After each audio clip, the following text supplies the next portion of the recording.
Assalamualaikum warahmatullahi wabarakatuh. Semangat pagi. Pagi ini Bu Enya akan mengajak kalian untuk belajar mata pelajaran seni budaya dan prakarya dari buku tema 1 subtema 2 tentang gambar cerita pada cover. Tujuan pembelajaran kita kali ini yaitu yang pertama, menunjukkan bagian-bagian pada cover buku. Yang kedua, mengidentifikasi ragam gambar pada cover. Dan yang ketiga adalah membuat gambar cover. Ketika kita membaca buku, kita akan menemukan gambar dan beberapa tulisan yang terdapat pada bagian terdepan dari sebuah buku. Bagian terdepan dari sebuah buku disebut sebagai cover atau sampul. Sampul buku atau cover merupakan gambaran dari keseluruhan isi buku.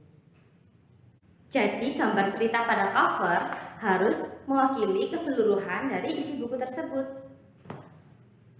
Cover adalah bagian terluar dari sebuah buku yang terdiri dari 3 sisi.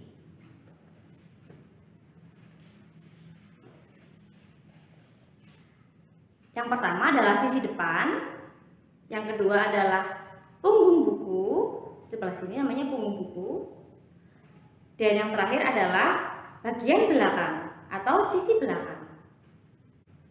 Cover yang baik dapat menarik perhatian pembaca agar mau membaca isi dari buku tersebut.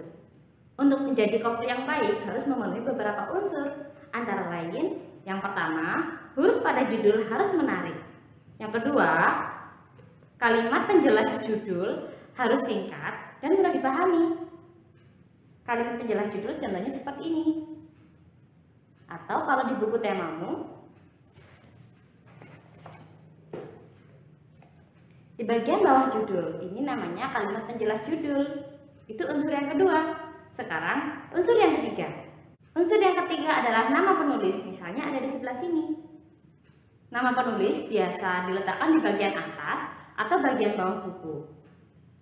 Yang keempat adalah nama penerbit dan identitas penerbit. Nama penerbit biasa diletakkan di bagian paling bawah, di sebelah sini, dan identitas penerbit diletakkan di bagian belakang. Biasanya, identitas penerbit diisi dengan nama penerbit, alamat kantor, dan kontak yang bisa dihubungi, bisa berupa email ataupun website. Unsur yang kelima adalah gambar yang menarik, atau gambar ilustrasi pada sampul buku, misalnya seperti ini. Atau juga seperti ini.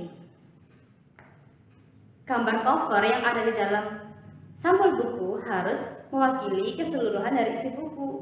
Misalnya, buku ini adalah buku SD yang membahas tentang ekosistem. Jadi gambarnya adalah anak-anak usia SD yang sedang belajar bersama tentang jaring-jaring makanan. Kemudian, unsur yang keenam adalah sinopsis pada bagian belakang buku. Sinopsis adalah gambaran isi buku yang biasa diletakkan di bagian belakang buku.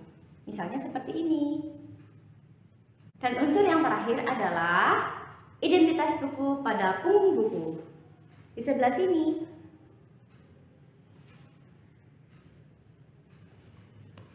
Identitas buku yang diletakkan pada punggung buku berfungsi agar kita dapat menemukan buku ini saat buku ini diletakkan di rak buku. Misalnya saja dia sedang dijajarkan dengan buku-buku lain. Maka ini akan memudahkan kita untuk menemukan buku mana yang akan kita baca dari rak buku tersebut. Nah, berikutnya kita akan belajar tentang ragam gambar pada cover buku. Ragam cover dibagi menjadi 2, yaitu berdasarkan kebutuhan dan berdasarkan desain atau tampilan. Cover berdasarkan kebutuhan buku, misalnya cover buku pendidikan, cover buku masakan, dan buku cerita.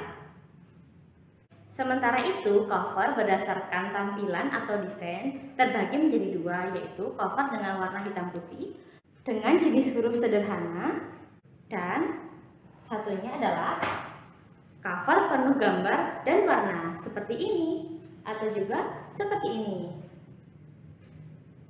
Sekarang perhatikan gambar cover berikut.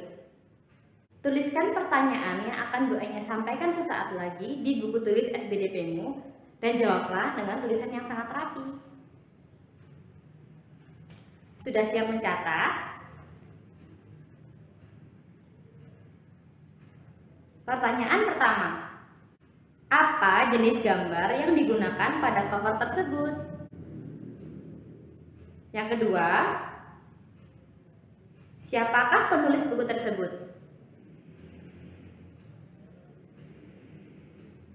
Yang ketiga, apakah isi dari buku tersebut?